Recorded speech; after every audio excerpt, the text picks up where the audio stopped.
Today on the program, Ukraine Today. Attack on Russia. Ukrainian forces have avenged Putin for the killing in Kyiv of peaceful Ukrainians. Nuclear war. Trump has sent nuclear submarines to Putin, while Putin wants to blow up one of the largest nuclear power plants in Europe. The situation at the front. Where are the Russians having success? And how are Ukrainians driving them out of their territory? Ukrainian intelligence reports that Putin is rearming his army to fight NATO. All this and more on the program Ukraine Today. Hello, we are from Ukraine. My name is Karina Klishin. Subscribe, leave a like, and let's get started. Smoke, fire, a burning airfield, and a battered factory. Today, Ukrainian drones struck a blow to the Russian dictatorship.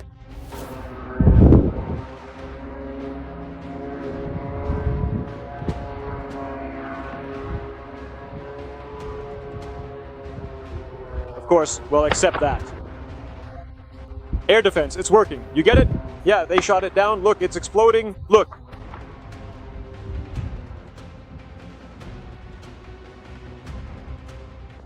Just now it was...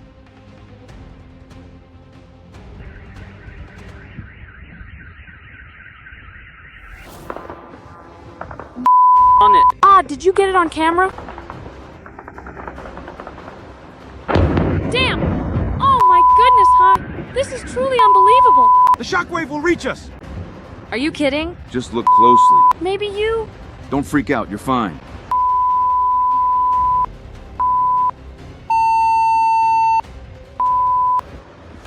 In Russia's Pensa, drones from the Security Service of Ukraine attacked two strategic targets for the Russian army at once. The first is an airfield from which the Russians launched Shahed-type drones at Ukraine. There's a fire there after the strike. The second is the Elektropybor plant, where electronics are produced for the army, including for aviation, armored vehicles, and ships. And that's not all. Two oil refineries were also under attack. Gentlemen, we're being bombed again, and successfully at that. It's burning there. I don't know how many times it was hit, but they were sleeping too, just like I was. So we missed everything, and basically that's the situation at the moment. This attack is a response to Russia's recent terrorist shelling of Ukrainian cities, because Russia must be held accountable for its actions. It's also heating up on the front line. The occupiers have managed to advance in the Zaporizhzhia and Donetsk directions. Meanwhile, Ukraine's defense forces are successfully eliminating Russian soldiers in the Kharkiv region. More about these and other events on the battlefield in the report. The soldiers from Skylia decided to resolve a certain issue in the town of Milov, Kharkiv region. Ukrainian military units advancing into this town are actively assisted by drones. With the help of drones, about 10 enemy soldiers were lost, who didn't even realize they were being targeted. Here is a photo of the Special Operations Forces working in the northern Slobozansky sector. As a result of the operation, Ukrainian forces eliminated 7 Russian soldiers. As a result, only 1 Ukrainian soldier was lost. Russian public channels are complaining that Ukrainian forces have achieved significant success in the area and that something needs to be done. In the Kursk region, Ukrainian troops continue to advance closer to our territory from the new direction of Putin. Yesterday, they covered more than half the distance to Obukovka, but we did not let them advance further. Overall, our Marines broke through the border and reached Novokonstantinovka. At the same time, Ukrainian army units held their positions near Andriivka and remained in the village, which had been secured in the last week. The situation in the Donetsk region in the Pokrovsk area is more difficult. Reuters reports that Russian troops have taken up positions near the Pokrovsk area and have entered the city for the first time. For several months, Ukraine has been inflicting losses of thousands of Russian soldiers in the region on the outskirts of Pokrovsk city, using small drones that did not drop bombs in order to hold back the numerically superior enemy forces. But now Russian troops are gaining a slight advantage in their offensive as they attempt to seize major locations in the Ukrainian region. And last week, Russian soldiers entered the city for the first time. Ukrainian military officials are cautious about the risks posed by the buildup near Pokrovsk and Munich. In 3 months, Russian forces have advanced more than 10 kilometers along the Pokrovsk-Kostiantynivka highway, and now they are forming a post-offensive pincer movement that targets 2 key cities at once, Pokrovsk and Munich. Almost 3 brigades are known to be accounted for, finding themselves in a precarious position. We are forced to lose people who have been holding the line here for almost a year. We are afraid that everything will turn out the same as in Avdiivka and Volodymyr. When we held on until the end, we ended up leaving both the cities and the people behind. And that's a bad thing. Perhaps revealing the answers will help, at least partially. Right now, the Donetsk region is their main target.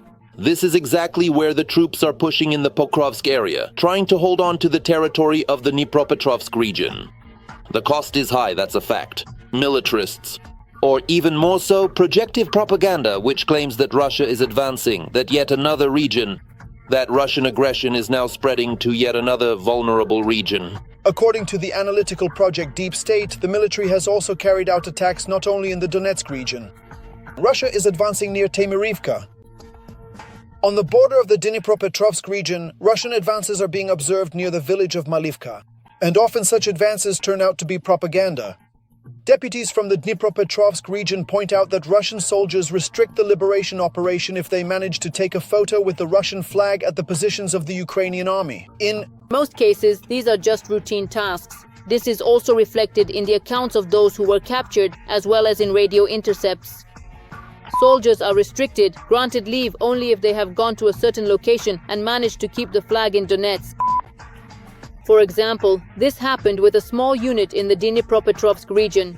The task was to act like an explosion in the rings after the positions of the DNR. After that, they returned to the designated location and kept the flag. Afterwards, they came back and were given some rest. In the vast majority of such unfortunate cases, Russian soldiers do not receive any visits and, in reality, are subjected to endlessly unjust treatment.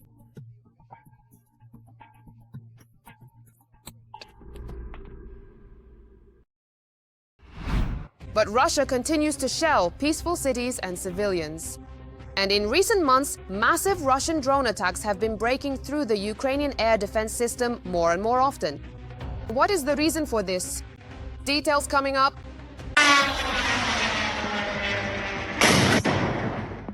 Russia is wearing down Ukrainian defenses more and more frequently.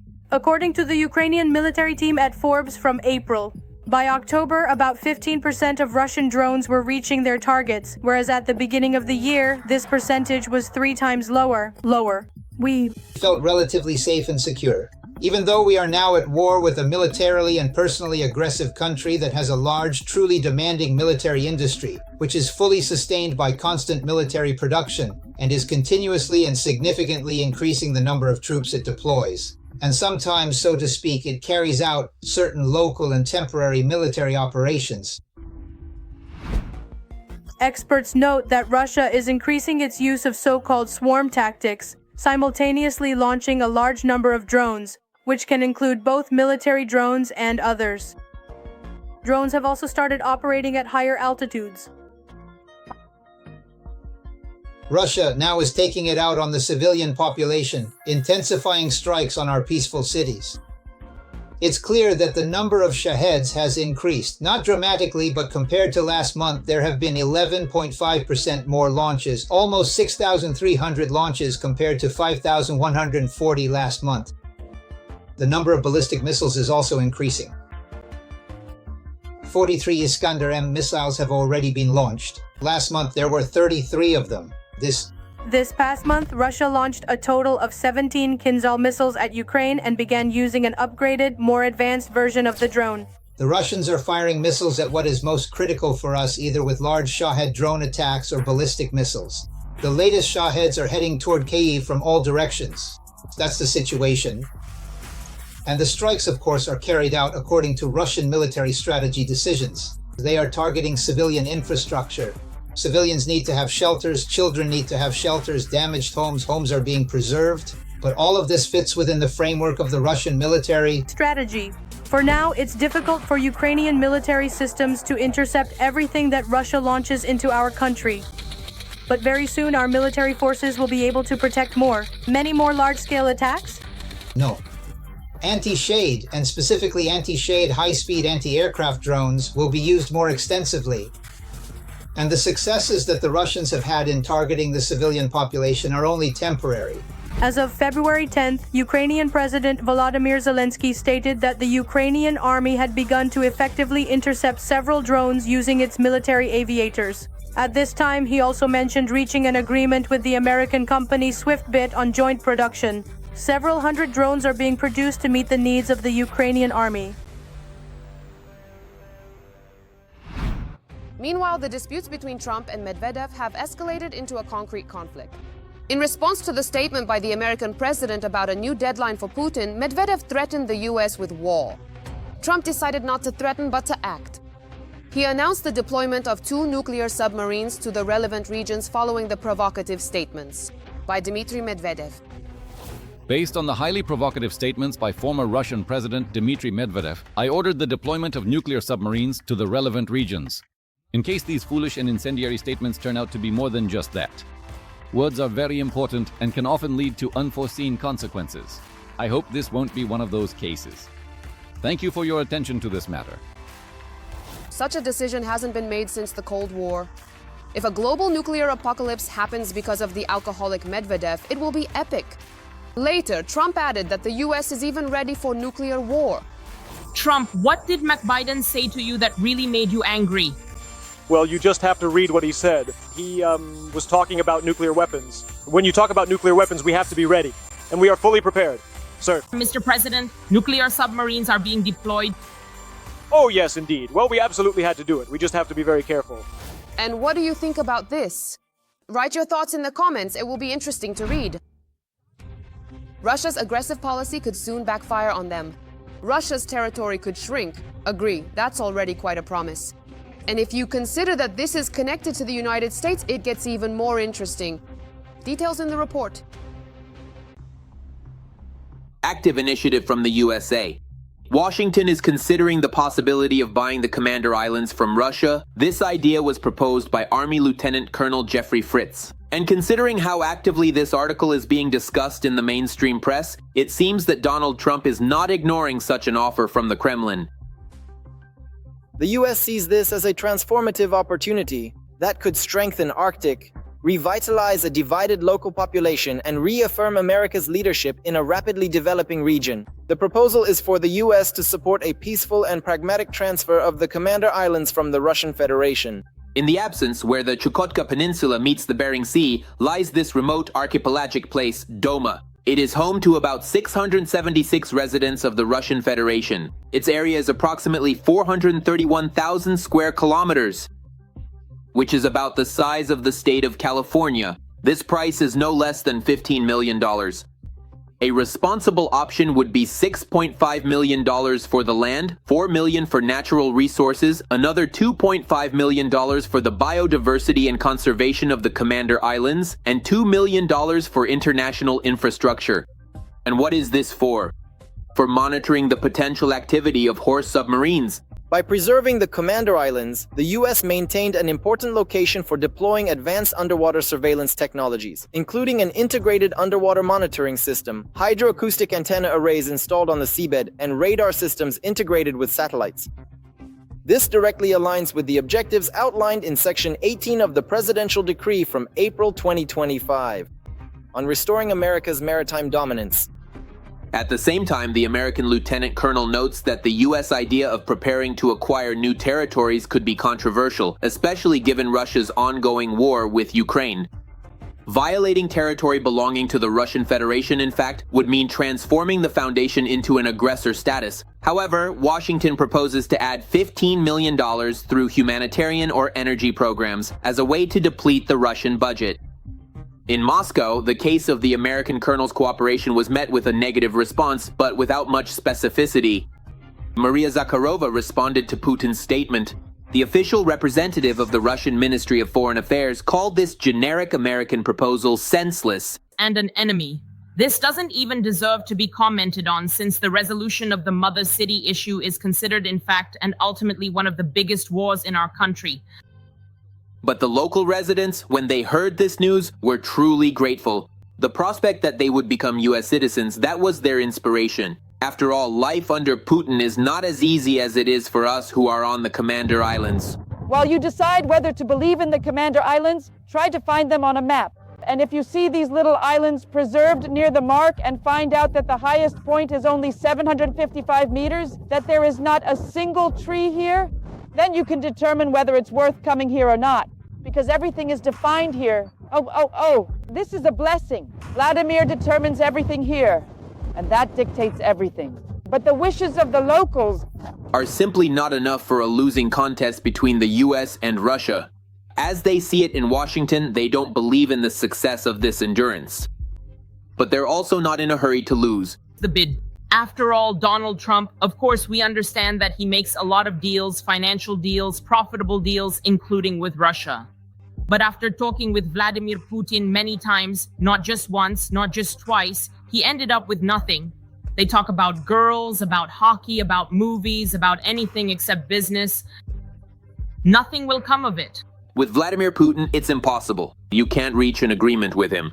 And even Russia does not have the right to determine its own military islands, analysts say. On such a sensitive issue, Putin must speak entirely in Beijing's language. Whatever Xi Jinping says, that's what the Kremlin will do. Russia is not sovereign, that's really the case. That's why Trump publicly said that he has nothing to do with Putin. I don't communicate with him because Putin no longer influences the processes. He is completely dependent on China. And the further he goes, the more dependent he becomes. And everyone understands this perfectly well. Donald Trump, of course, has some ideas about how to interact more closely with China and what can be done, what compromises can be made, where pressure can be adjusted, and so on. In other words, he certainly has some basis, well, a strategy, not just tactics, but also a practical strategy, some long-term plans regarding China. And this is exactly why moments like these arise.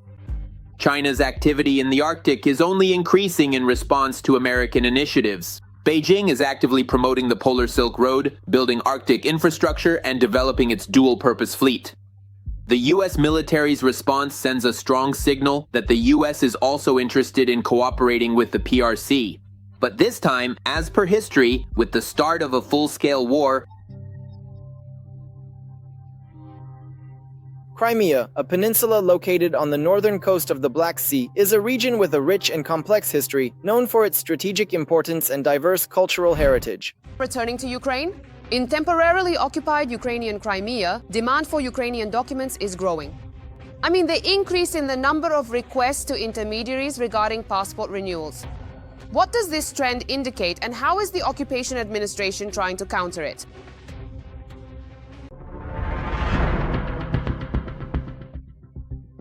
This particular topic will be thoroughly covered and discussed in detail in the report. However, many Crimean residents find themselves in a difficult and unavoidable situation, compelled to use these documents because it is practically impossible for them to personally apply to or interact with Ukrainian state institutions due to the current circumstances and geographical barriers. The Russians, having noticed the strikes at these military facilities we're talking about, and not all of them always respond for various reasons, are trying to find those people who help to maintain, preserve, and safeguard them.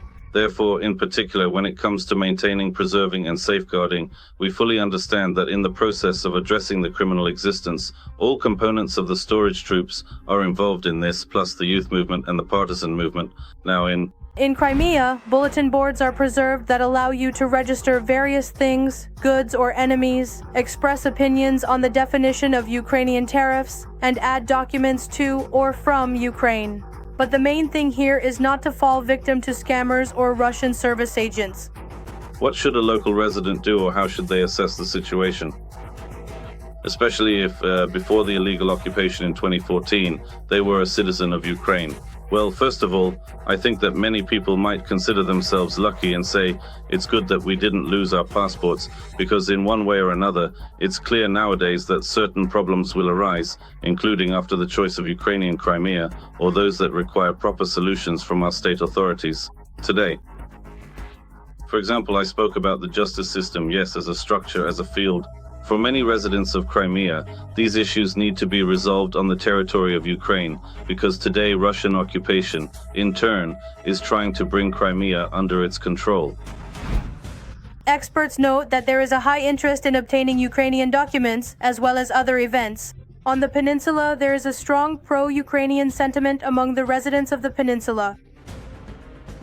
Refer to any public source that reveals the situation in Crimea, and you will see that throughout the day, especially in the evening and at night, there is a lot of talk about what will happen and where.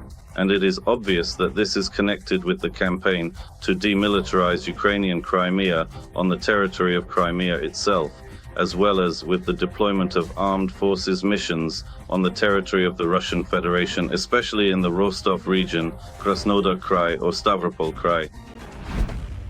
Ukrainian intelligence officers carried out a very successful operation in which they managed to obtain data from Russian document management systems. In 2 days, 100 terabytes of data with documentation were obtained, including documents that revealed secrets about Russian military facilities and the logistical routes of Russian troops on the peninsulas. After copying this valuable information, the leaders of Ukraine's special intelligence preserved all the data stored on the servers of regional and ministerial state institutions, ministries, and agents of Russian authorities in Crimea. Today, the corresponding military operations continue with great respect in Crimea. These operations are in a covert phase, and very few people know about them, of course, because this is critical military work. Their leader's task is to make our Crimea safer, and they are much less equipped than today, many times over. Thanks to the cynical attitude of their own authorities toward people who help Ukraine, the Kremlin is even trying to infiltrate Ukraine using Ukrainian passports, which supposedly proves their innocence and dissociation from Russia, by any means. Meanwhile, as stated by the head of Ukraine's main intelligence directorate, Kyrylo Budanov, Russia is massively rearming itself for a war with NATO. So the number one task outlined in this strategic document is to prepare the Russian Federation for a war with NATO by 2030. That is exactly what it is aimed at. All these actions and all these budgets are directed toward this. We are talking about the Russian leadership's decision to spend about $1 trillion on rearmament. According to Budanov, this is the largest armament program in Russia since 1980. They are preparing. Putin may dare to blow up the Zaporizhzhia nuclear power plant. Forbes reports this. More details about this dangerous scenario in the report.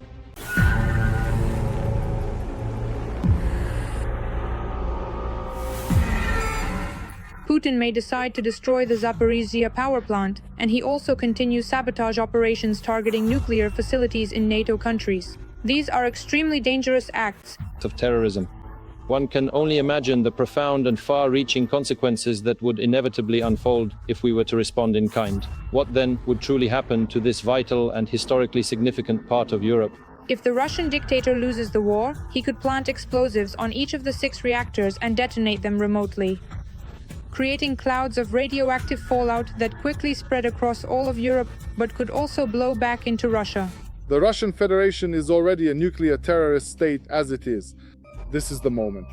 The detonation, the declaration of a nuclear phase, the largest nuclear force in Europe, could mean, well, essentially the collapse of the Putin regime, because in fact, this could be seen as a declaration not only of war with Europe, not only with the collective West, not only against the USA, but historically against the entire world. Because, as you rightly mentioned, where would be the benefit from such an escalation? At the largest nuclear facility on the European continent? It's simply impossible to assess these risks. The IAEA constantly mentions the risk of catastrophe. But as we know, international logic means nothing to Russia. I was a soldier, still am a soldier, and will remain a soldier regarding the situation at the nuclear plant until things stabilize and become more clear. Of course, the physical integrity of the plant has been compromised several times, either by accident or directly. I have to say that our relationship with the International Atomic Energy Agency, IAEA, is, well, quite complex and multifaceted. Accordingly, we observe that within many official IAEA documents, you could certainly say there are clear and undeniable double standards being applied. On the other hand, active hostilities continue, and the Russians themselves are actively spreading the narrative that Ukraine is allegedly trying to shut down the Zaporizhzhia nuclear power plant every day. And if something happens, of course, it won't be the Russians' fault. One of the primary locations of these devastating strikes was significantly impacted. It was directly hit by intense shelling, and as a result, we had to immediately take it out of service for extensive repairs and thorough restoration work. This refers to the comprehensive range and scope of of its inherent capabilities and operational features, encompassing all aspects of how it performs its designated tasks and fulfills its intended purpose, thereby defining the full extent of its functionality.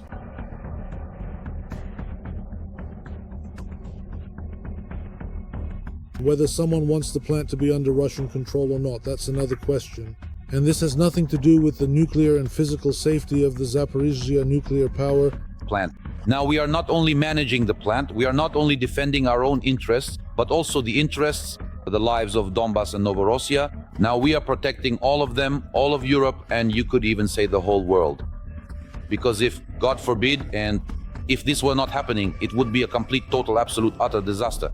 Absolute disaster. Russia considers the Zaporizhzhia nuclear plant its own and is making plans for its operation and integration into the Russian nuclear industry. Rosnegoatom, a subsidiary of the Russian state corporation Rosatom, has developed comprehensive multi-level plans for the phased commissioning of the nuclear plant. For us, there is nothing ambiguous here, nothing is unclear. We are very familiar with these procedures. Very well for the future. If we have to deal with the fascists again, we will do it. This will help maintain economic prospects for Zaporizhzhia. I believe that Mariupol and at this time Zaporizhzhia as well have their own significance. And Dnipropetrovsk, where our electricians are working, will continue to work for our country's budget, and our farmers will be resilient and responsible. Yes, they have made many technical efforts to fully launch and operate them. But these things, like us now deciding to supply and even transmit electricity to the central regions of Russia, where power has been lost for some time, well, that's complete nonsense. And that's truly unrealistic. Mostly it's just another form of propaganda. Immediately, if they keep doing this, they're just fooling themselves again. Because 2 years ago, I built the Kakhovka geometric feeder dam, and they blocked their own songs. To try to start the plan. Starting the plan isn't the problem, but we need a few months to restore the peripheral bed equipment and high-performance pylons that were damaged by the war. And, of course, another important point is that, in any case, we have to raise the Kakhovka level because it has dropped to over 11 meters, and the main reservoir still exists, it's there. But it doesn't have enough volume for the nuclear power plant to operate properly, efficiently, and safely. When they destroyed the Kakhovka hydroelectric power plant and committed ecocide, those were just the initial serious consequences. The consequence is that there isn't enough water in the reservoir, and as a result, the cooling systems at the Zaporizhzhia nuclear power plant cannot operate at full capacity.